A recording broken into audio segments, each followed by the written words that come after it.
webinar and that you will get the most of this TLOC Lunch and Learn webinar, which of course today the focus is on orthobiologics. I'm Deane Halfpenny, working at the London Orthopaedic Clinic. My co-host will be Mark Webb, who again is one of the consultants at the London Orthopaedic Clinic. And I'm going to provide you with an overview of orthobiologics in terms of how the landscape is evolving and how quickly the landscape's evolving, the various products that are available out there. And then Mark's going to focus, he's going to be the proper scientist and actually go through proper facts and figures so that at the end of it, you're quite convinced that what we're doing is bona fide and correct. So if I may, I'd like to start with my first slide. Just need to confirm that everyone is able to see that. Perfect. Are we able to move that? Because I can't. Oh yeah, if you just do that one.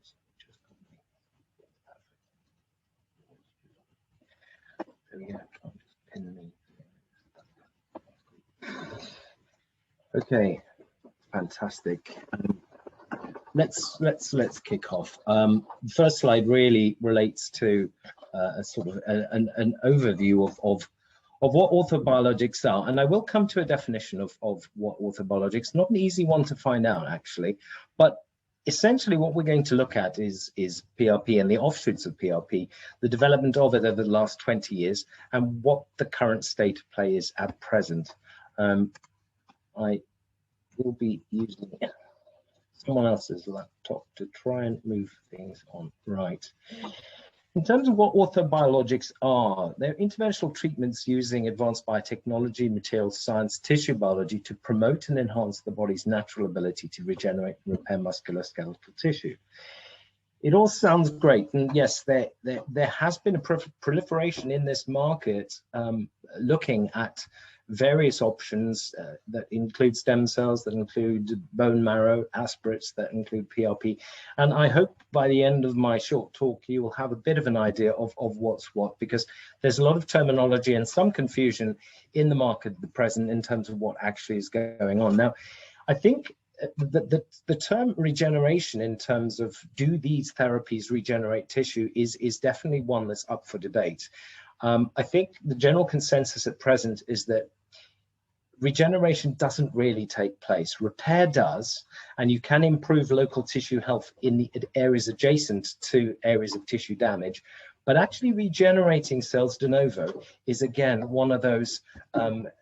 It's something which people are debating in terms of does it really work. So if repair happens, essentially it is granulation tissue which matures to form a scar tissue, which of course is not native tissue, is not completely regenerated at all. So it is again semantics here and something that's very much up for debate. Let's move on to the next slide. I want to just give you an idea of what's currently on the market in terms of soft tissue and osteoarthritis treatments. The majority of this talk will be focusing on OA knee, and that's primarily because the vast majority of all of the studies that have been done, and there have been some great level 1 studies, have been done in osteoarthritis of the knee. So I've just brought up the Collagen grading, which of course is from a long time ago, 1957 actually, and obviously goes from grade 1 to grade 4, grade 4 being severe, grade 1 being one doubtful or minimum disruption. But in terms of treatments out there, what do we have? Well, I need to give you a brief overview of the various PRP products. Now, PRP comes in various guises depending on who's producing it. You've got ACP produced by Arthrex. You've got autologous conditioned serum, which is one of the Zimmer products. You've got autologous conditioned protein as well. So there are a lot of others, and I'm going to look at each one with an overview.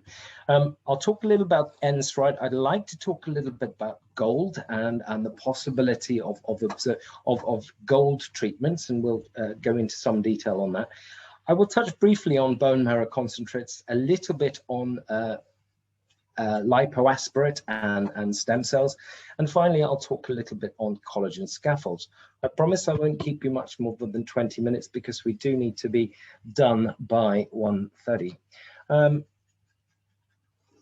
Focusing in again on knee pain, this was a fantastic slide which was presented to me a couple of weeks ago by one of the product specialists from Zimmer. He did the slide himself, and I was quite impressed, where essentially he's looking at a gap where average knee pain, if you take a look, 23% of over 50-year-olds report severe knee pain. There's a huge amount of GP appointments made in terms of treatment, but only 18% of patients are actually given a proper care plan. And the average age for a total knee replacement is 69. So you've got at least 20 years potentially where arthritis can be minimal, can be troublesome, and is possibly not, patients probably not suitable for total knee replacements or arthroplasty at that stage. So, you know, identifying the gap in the sort of late 50s to early 70s is a very sensible thing. And of course, this is probably why the majority of the studies that we see relating to PRP and PRP-like products are done in knee patients. Right, let's try and get the next slide. Okay. Let's have a look at what's happening in any arthritic or inflammatory condition. What tends to happen is there's a proliferation of what we call pro-inflammatory cytokines, and in particular interleukin-1 and tumor necrosis factor alpha. Where tissue is damaged, there is a proliferation. These are catabolic cytokines, and they lead to further breakdown. They lead to apoptosis, and basically the cartilage and the synovium become unwell as a result of this sort of pro-inflammatory situation that arises. So, of course, it's in everyone's nature to, well, in terms of treatment, what we're really looking at is how can we effectively reverse this? Well, first of all, slow it and potentially reverse it to ensure that normal joint health is returned. How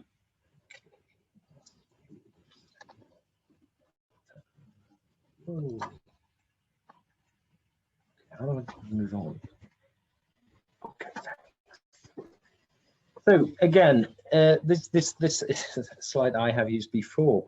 What we're seeing in an inflammatory state where your tissue degeneration actually exceeds the ability of the body's exceeds the ability of the body to repair. So where wear and inflammation or wear and tear exceed the body's ability to repair, you are in a pro-inflammatory state and things start to go wrong, and that leads to cartilage degeneration, obviously wear and tear, and of course pain. And of course, restoring this balance is right. Now, I just want to take you back to PRP and what it really is. Now, we all recognize that inflammation has its benefits in terms of tissue healing.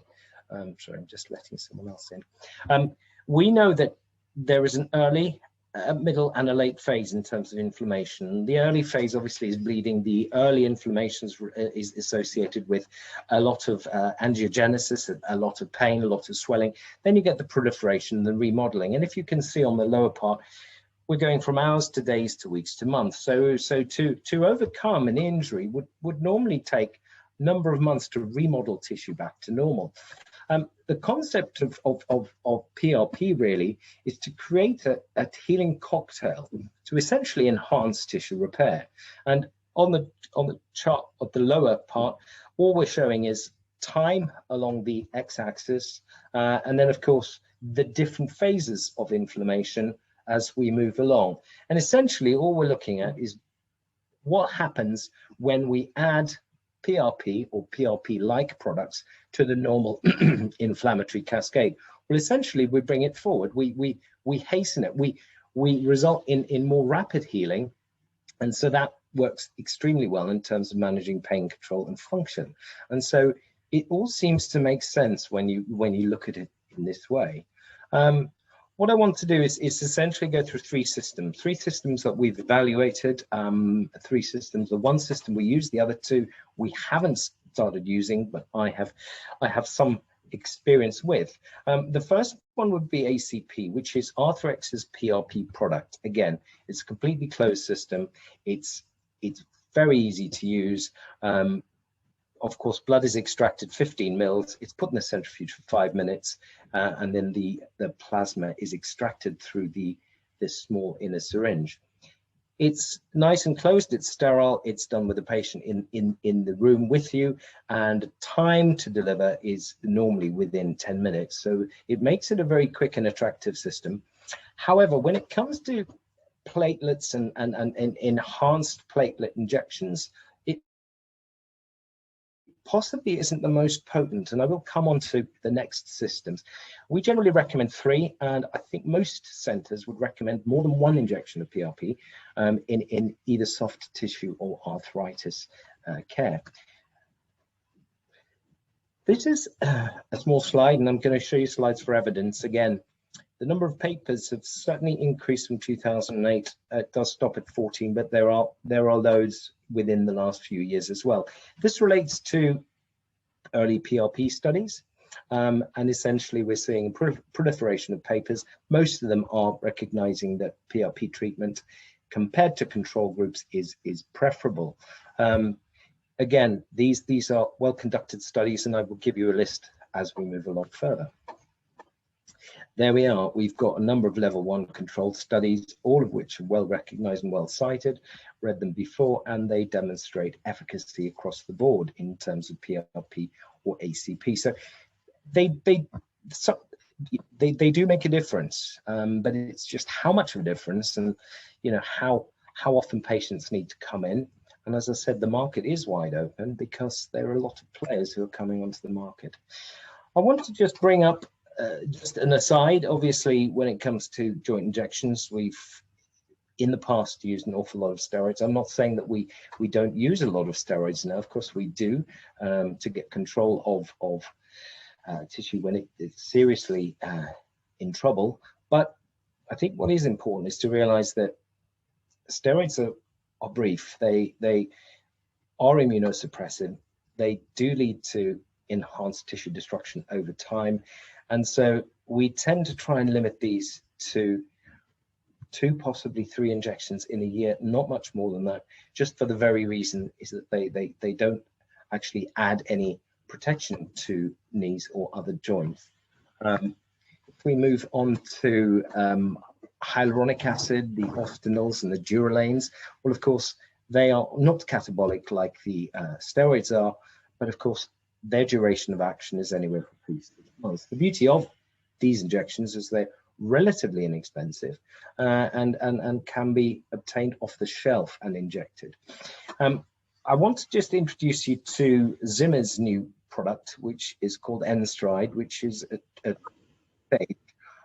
process whereby a leukocyte-rich PRP is produced, and then it's further enhanced with some microcrystalline beads to actually increase some of the anti-inflammatory cytokines that are released by the lymphocytes and some of the monocytes. So it is a more potent and more powerful single injection compared to 3 PRPs, and I should be able to give you some figures in terms of the quantities. So this is the system. As I said, it's a 2-stage system. The one is a simple enhanced PRP. The next one is enhanced PRP with anti-inflammatory cytokines proliferating. So this process takes 20 minutes, so it's a little longer, but nonetheless, it does give you a much enhanced cocktail.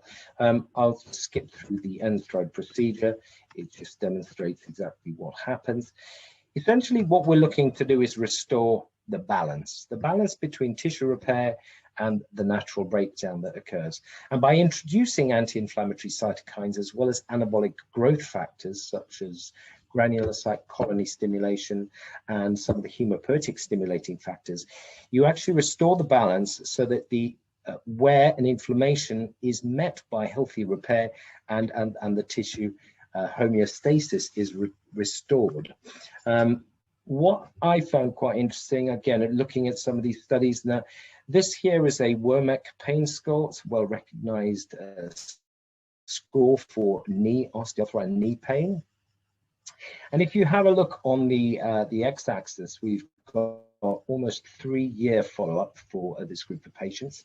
The patients were crossed over. So at T1, you can see that the saline group and the active group were really matched at the first 3 months. Now, this is not uncommon. We often see a 3-month, what we call placebo response, with a drop-off quickly after that.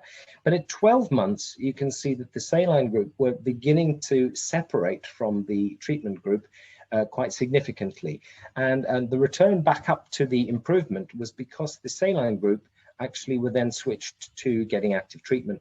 And so you can see that by 2 years, the groups were, and 2.5 to 3 years, they were pretty well matched. But you can see that the crossover at a year made a significant difference in terms of reported pain scores according to the Womack pain scale.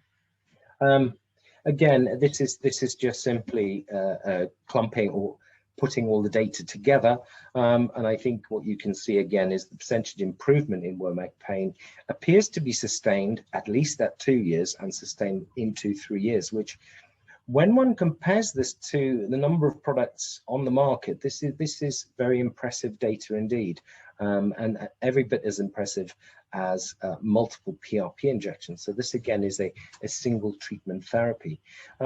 I would like to just draw your attention to the size of those error bars. They are fairly significant, so I would suspect that if we're actually looking at the raw data, we probably see a lot more very favorable responders and more. So it appears that it's fairly scattered given the large error bars that we're seeing at the moment. But nonetheless, the means do indicate a fairly impressive trend.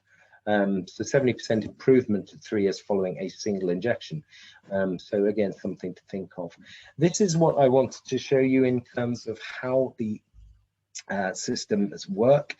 The top is whole blood, demonstrating the number of platelets and white blood cells. The second would be a standard PRP like the Arthrex ACP solution, so quite low in white blood cells, fairly concentrated in platelets, at least 2.5 times above your normal plasma. But then when you come onto at the end stride, the newer system here, you get a concentration of leukocytes, monocytes. You also get a super concentration of platelets. So if anything, this is a much enhanced cocktail of anti-inflammatory cytokines and stimulatory messaging cells, which will of course promote granulocytes, promote hemopoiesis. So there are a number of pro-inflammatory, anti-inflammatory cytokines as well released here. So all pretty impressive, I have to say, in terms of what can be done. So just in a quick summary of what the NStride and APS, which is autologous protein solution, does.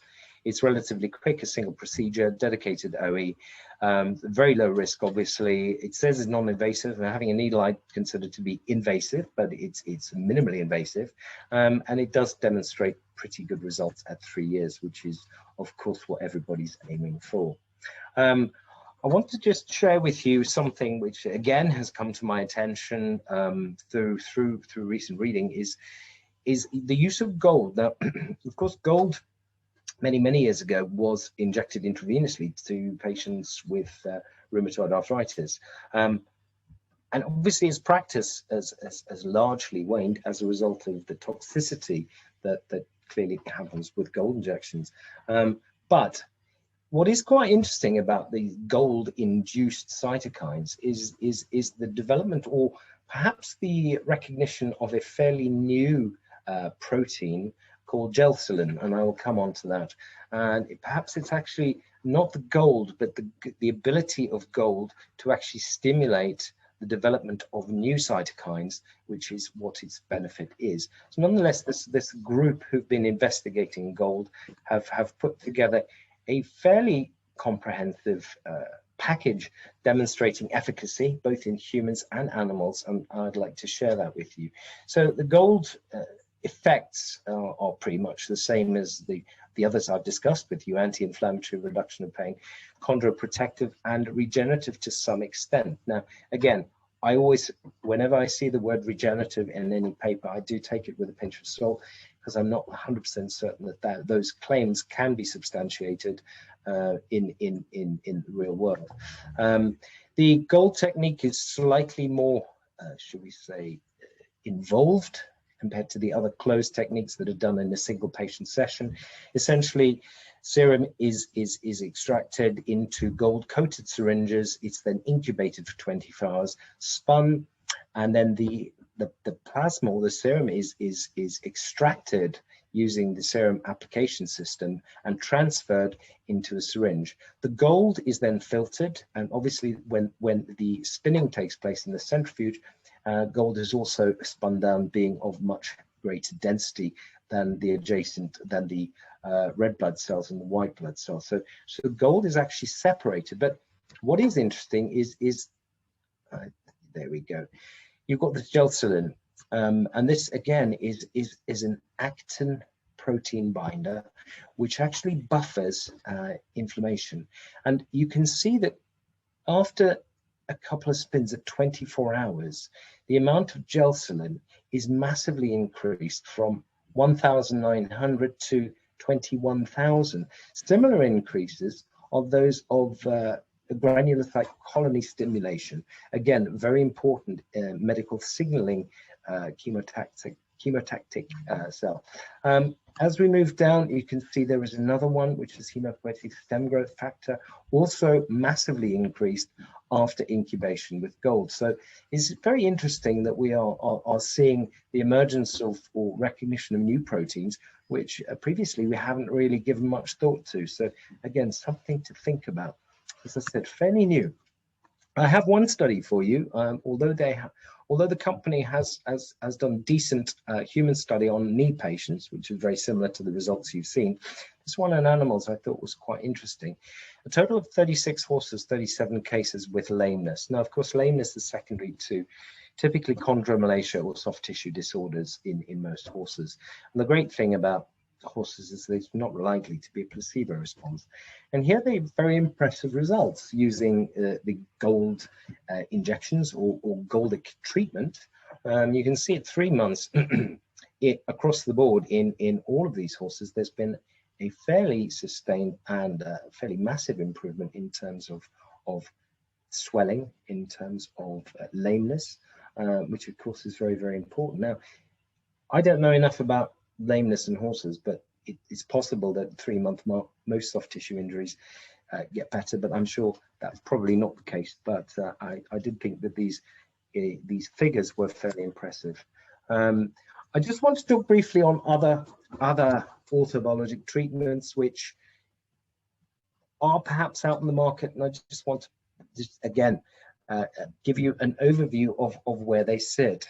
Of course, the PRPs, and you've seen the enhanced PRPs I've just demonstrated to you.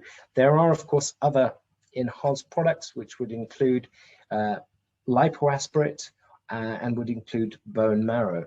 And I'll touch on the ACP SVF, which again is an Orthox product, which essentially is the combination of adipose tissue, which has been treated with ACP and injected into joints. Now, all of these lipoaspirates are a much greater, they are a small surgical procedure, be it lipogems, be it SVF.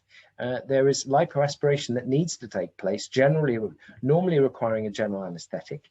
And there are obviously inherent risks with a lipoaspiration, such as perforation, local tissue damage, bleeding, hematoma, infection.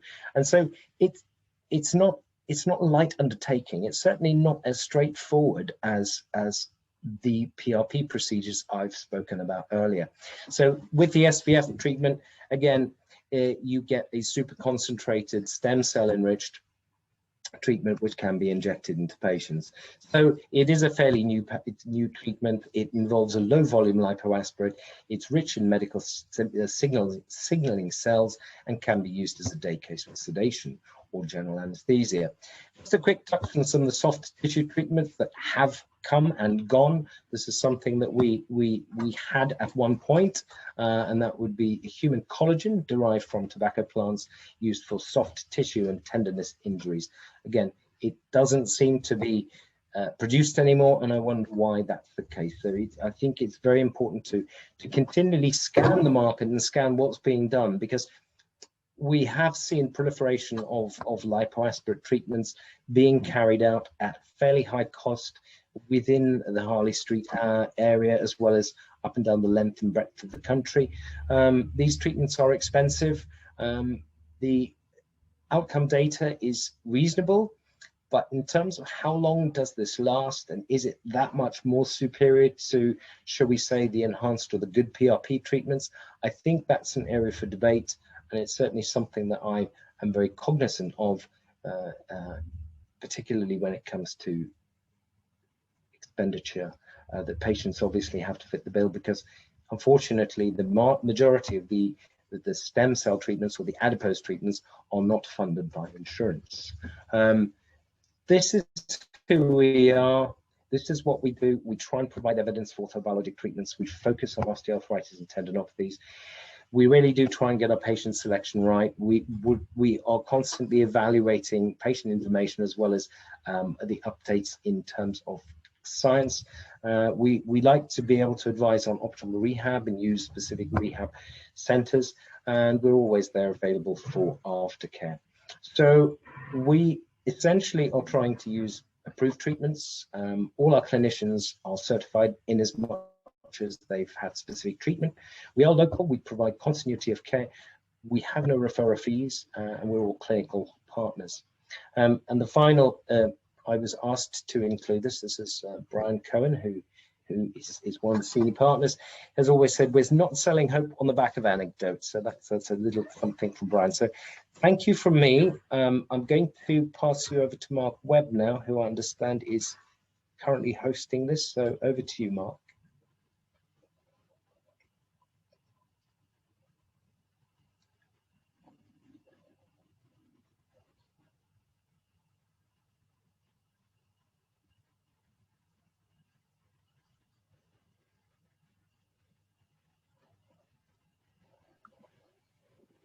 Okay, hopefully everyone can see my screen, and we'll start with the slideshow.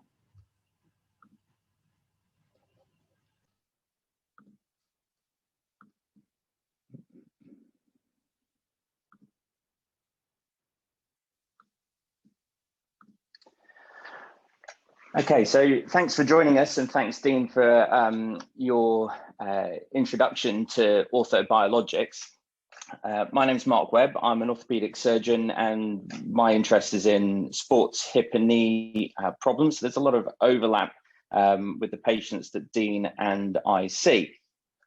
And when I was preparing for this talk, I did a bit of a Google search and searched for OrthoBiologics, and then I took all of the words that come up when you search for OrthoBiologics and put it into a word map.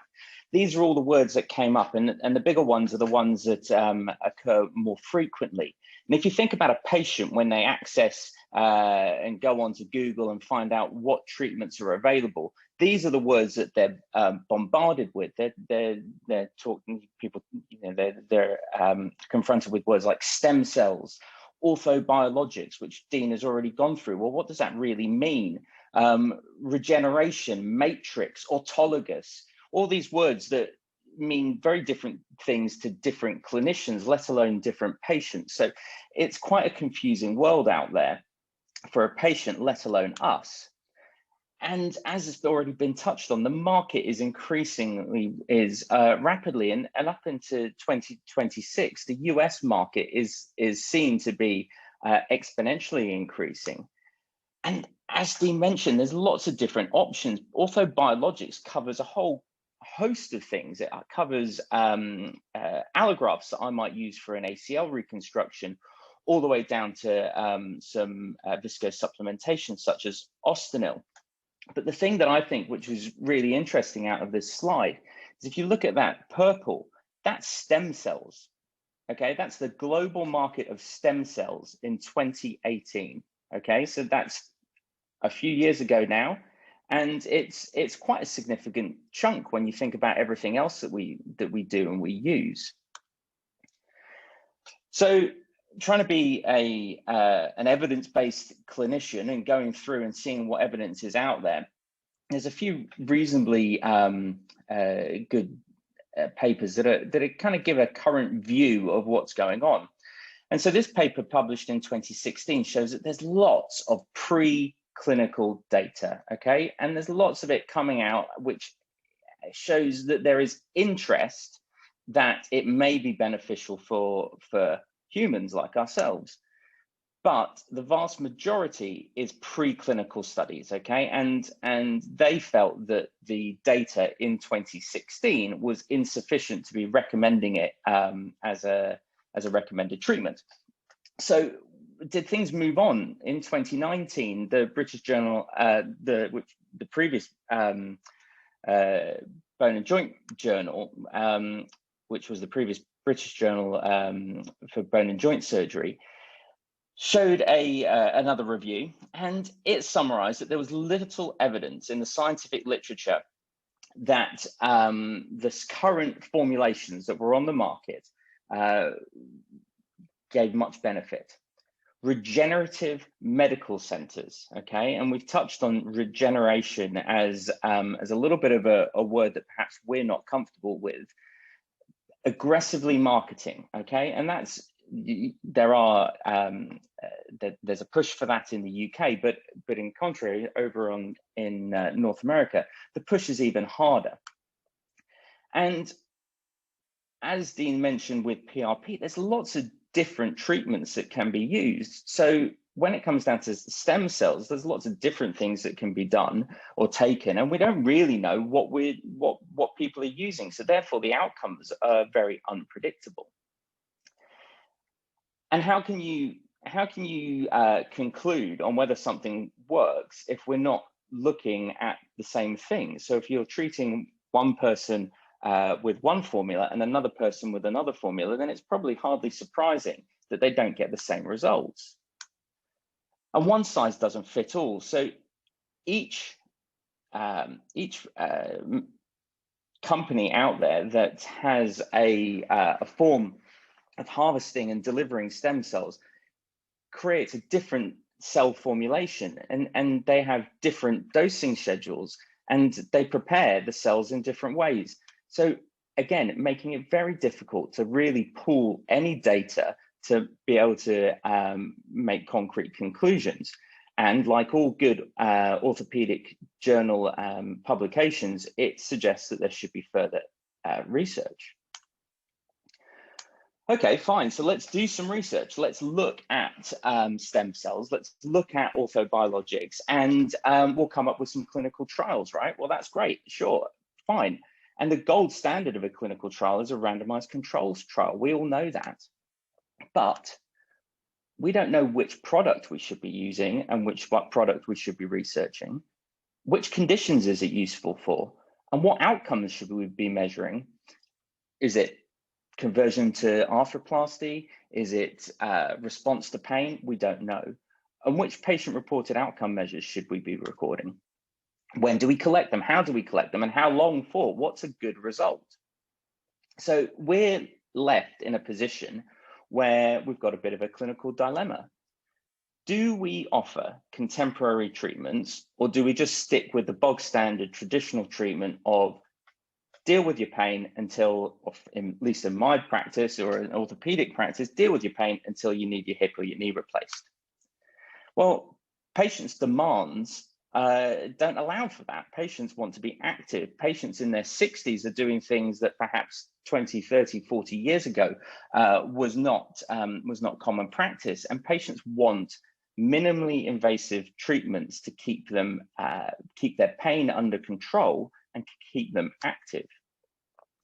So we've also got this mix of evidence, and I'm not really sure how to weigh this up. So I'm going to use PRP and my kind of personal journey of coming to understanding PRP as a little bit of an example of perhaps how we can apply this experience to using stem cells and other orthobiologics. So in 1970, PRP was first used, okay, and it was mainly used by blood doctors looking at low platelet conditions. Kind of makes sense. Well, the dentist got hold of it just before the new millennium, and they started using it to help with dental implant osseointegration. So when they're putting in implants, to help those implants bond into the bone. And then in 2009, PRP studies for orthopedics and musculoskeletal problems started to be published. And there was mixed evidence. And as an orthopedic surgeon who was training in the United Kingdom during this time, the general feeling was that it was pixie dust and it didn't really work. So on that basis, up until a few years ago, I kind of thought PRP didn't really have a role. But then I went on fellowship. I went on fellowship in Sydney and in Melbourne, and Melbourne was really kind of my light bulb moment. I worked with one of the orthopedic consultants out there called John Odonnell, who worked very closely with a lady, Jane Fitzpatrick, who was doing her PhD in PRP for gluteal tendinopathy. And she was the first person to tell me that PRP, not all PRP, is created equal. And if you go around and speak to most of my colleagues, they are not aware that PRP is not the same if you take it from one manufacturer to another. They don't even know that there's two different groups of PRP. There's leukocyte rich and there's leukocyte poor. And on a whole, leukocyte rich causes an inflammatory process, whereas leukocyte poor is an anti-inflammatory type PRP. And each commercially available kit provides a different concentration of components, as Deane has already touched on. But not only that, within those commercially available kits, there is quite a lot of discrepancy between samples that are taken. So if you took a sample in the morning, it may not represent the same concentration of the same sample that you would take later on in the day. So she looked at this and was interested and said, well, okay, well, we've got lots of PRP studies that have looked at treating tendinopathy. And let's face it, the evidence isn't really supporting it, because some studies they do well, some studies they don't do well. And this doesn't really make sense how we can have this dichotomy of results. So what she did was she pooled all of the data using from the published literature that looked at leukocyte-rich PRP studies for tendinopathy. And what she found was that there is good evidence for leukocyte-rich PRP to be used for certain types of tendinopathy. But this were the things that, even when you bore down into the data even further, that changed the efficacy. Well, preparation was definitely key. And how you injected it. Did you inject it around the tendon? Did you inject it into the tendon? Did you use ultrasound? Did you not? Did you use X-ray? All these things, when they're brought together, was showing that an ultrasound-guided intratendinous injection of leukocyte-rich PRP was promising for tendinopathies, particularly gluteal tendinopathy. So as the PhD goes on, they start doing a randomized control trial looking at patients with chronic gluteal tendinopathy. So these were patients that had pain for greater than 4 months. They were both diagnosed with clinical examination and with ultrasound findings. And then they were randomized into 2 groups. One had a single injection of leukocyte-rich PRP, and the other group had the gold standard treatment at the time of corticosteroid, local anesthetic and corticosteroid. And what the study initially showed was that there was greater clinical improvement, both in pain scores and function, at 12 weeks. And this was published in the American Journal of Sports Medicine. So pretty decent paper.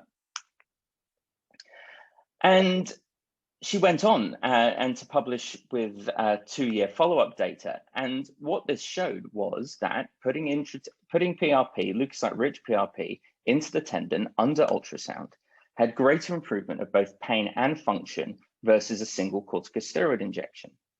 And that the improvement was sustained for 2 years. So at 2 years, patients were still improved from the point that they had their injection. And this was compared to corticosteroid injection, which showed that the maximal benefit was at 6 weeks. And it's certainly that any benefit was not maintained beyond 24 weeks. So here we have a randomized control trial that's been published in the American Journal of Sports Medicine, which demonstrates that PRP is far better than corticosteroid up to 2 years, okay? Which I think is was at least for me was quite a light bulb moment. Really changed how I thought PRP could be used. And as a surgeon, the only thing I'm interested in, obviously, is operating. And anecdotally, and I appreciate the comment earlier about anecdote, but anecdotally, okay, John Odonnell had an 80% drop in procedures done for greater traumatic pain syndrome. Okay, so John Odonnell has quite a kind of tertiary referral practice for patients who have greater traumatic pain syndrome that have not responded to standard treatments, and they get flown in from all over Australia to see him for a variety of different surgical treatments. And while Jane Fitzpatrick was running this trial, that patients that were going on to have operations under his care dropped by 80%.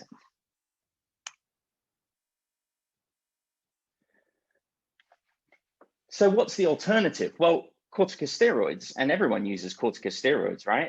Almost every patient I come and see that sees me in clinic, both in the NHS and private practice, has had an injection of corticosteroid at some point. And there was a review in 2020, last year, that questioned whether really corticosteroid should be used at all for knee arthritis. And the systematic review didn't really show that there was any evidence for the gold standard treatment that the vast majority of our colleagues use. So that makes me think back to my training as an orthopedic registrar, where I was told, PRP, there's no evidence for it. PRP, there's no evidence for it. Just give them a corticosteroid injection. Well, there's not really any evidence for corticosteroid injections either. So, you know, if we're gonna play on a fair pitch here, neither of them have particularly good evidence. And there are now more and more reports that corticosteroid injections can actually be detrimental, particularly to articular cartilage. So we've got something that doesn't really have any evidence for use. Any evidence that there is short-term benefit, and it could be causing our patients harm. So in 2019, finally, NICE looked at the data, and someone on the panel must have put it to them that the advice that they were giving with regards to corticosteroid injections, actually the same evidence was out there for PRP. And they summarized and published and approved it for use. And they said that PRP injections for knee osteoarthritis was safe, but we should be collecting outcome measures. They didn't stipulate which ones. And we should be monitoring outcomes. Again, they didn't really stipulate which ones we should be using. And within the recommendation, they also don't discuss which type of PRP we should be using and at what stage knee osteoarthritis we should be using it for. So the PRP journey started to be used over 20 years ago, and it's taken that amount of time for NICE to look at the data and approve it for knee osteoarthritis. So 20 years after people were starting to use it and see benefit, and there were papers coming out that showed benefit, has it finally been accepted enough to be approved by NICE? And the gold standard treatment that we've got of corticosteroid is probably not very good for our patients either. So we know that corticosteroid, it just might only work for a few weeks, and it might be detrimental to articular cartilage. So I would really question whether we should be using corticosteroid for osteoarthritis at all. And obviously it can cause a steroid flare, which patients then can react to and have even more pain than what they presented with. Obviously, the risk of infection, introducing infection, is higher with corticosteroid injections. And as many of us all probably know, there's been a bit of a panic about whether we can be using corticosteroid injections with the coronavirus pandemic. So there is another option, and perhaps we could avoid all of these concerns. So what about stem cells? The promise of it being a regenerative treatment. Well, Deane and I both highlighted that really regenerative is probably the wrong word that can be used here. We just don't think that the cells differentiate into the tissue that the body needs. We don't have the data, the evidence to say that. And I think it's a little bit pushing common sense to think that if we take a cell and inject it into a joint, that it's going to suddenly go swim around the joint and think, ah, yes, I need to become articular cartilage, so I'm going to change into that. Okay, I think that anyone who pushes that as what's going to happen is pushing the boundaries of truth. Building and growing, well, it might have a role in that, but is it building and growing the tissue that you had? It's probably unlikely. It's probably helping with the healing process, the normal healing process, and with regards to scar tissue formation. And what do we actually know, or perhaps what we don't know? Well, we've got early promising results. There's a paucity of quality RCT data, and we've touched on why that's the case. And there's lots of commercially available devices, but they harvest different things. And therefore, when they harvest different things, we're going to then be injecting different things. And so there's a lot of heterogeneity out there in terms of what stem cells are and what is actually being delivered and what is being promised. So in the ideal world, I think, to offer orthobiologics, you need to be an open clinician that is prepared to sit across the desk from the patient and go through all the details that I've just gone through with you today, with regards to the evidence, with regards to the risk profile, and obviously cost. You've got to be honest about it. You've got to be upfront, and you have to standardize your patient selection, and you have to standardize the product that you're using, okay? Because what you need to do is to keep an eye and see how these patients are getting on. And I think as a group, you need to be able to offer a range of interventions, whether that is orthobiologics, surgery, non-operative treatments, therapies, etc., so that when you're seeing a patient, you're not thinking, this patient's come in, they've got osteoarthritis, they need a knee replacement, right? You're looking and you're saying, you have osteoarthritis, these are the treatment options that are available.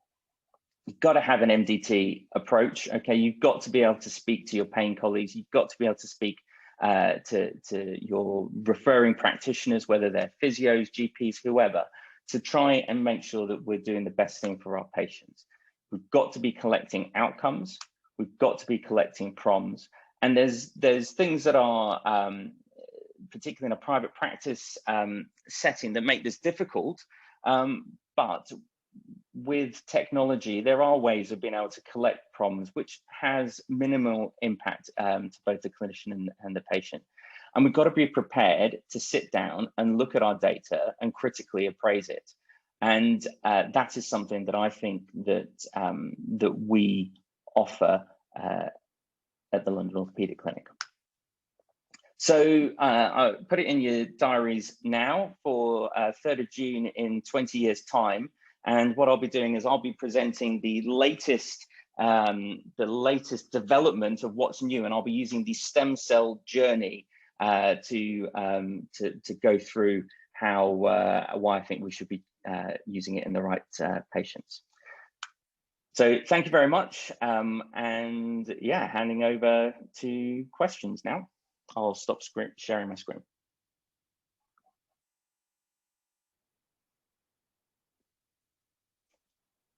So does anyone have any questions that they'd like to ask Deane and myself? We've got a few minutes for questions or comments or discussion.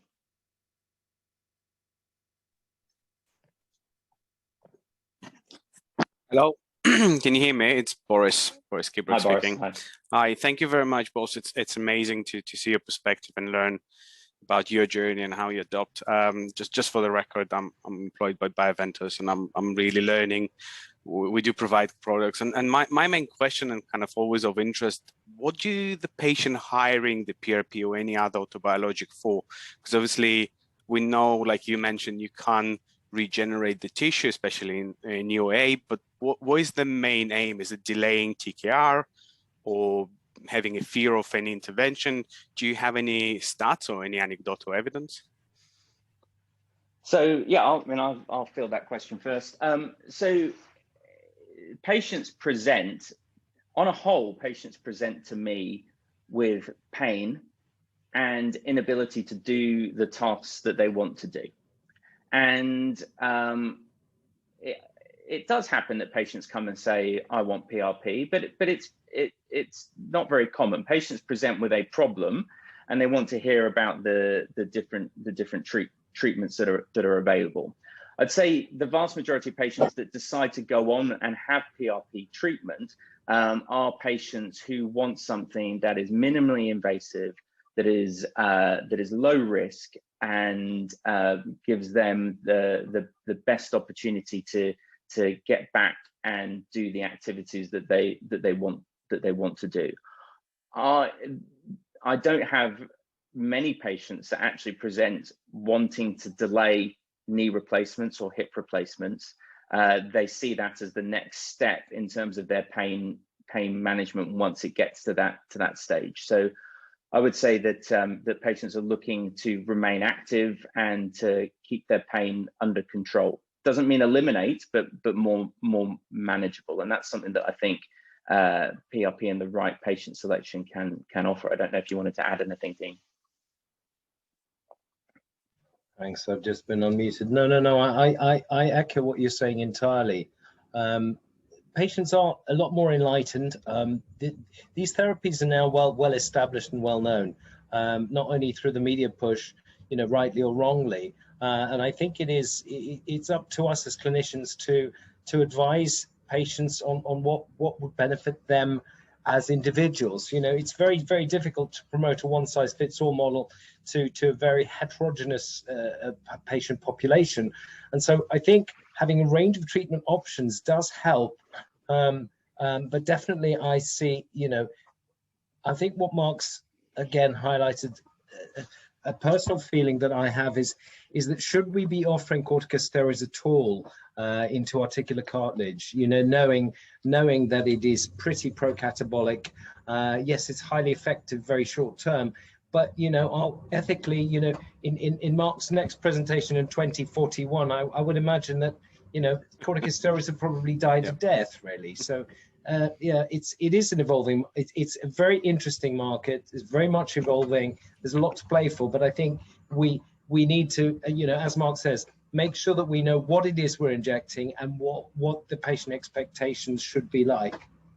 Yeah, and I would say in terms of corticosteroid, the only times that I use a corticosteroid injection is as part of a diagnostic process, in terms of doing an injection to give further evidence to that being the origin of someone's pain.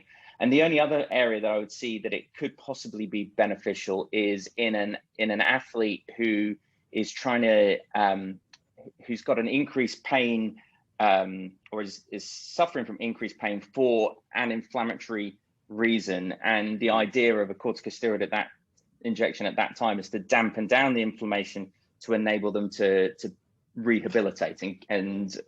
But outside of that, and that would be in a discussion, a very honest discussion, that it could potentially mean that their knee or their hip could wear out at a quicker rate. Thank you.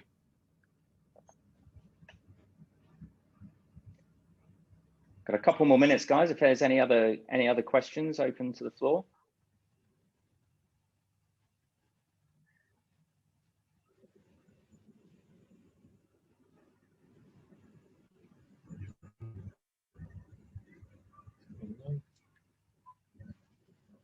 Okay, well, with that in mind then, thank you very much for everyone to attending. This is now going to be a regular event, and you can see all of the future events on our Eventbrite page.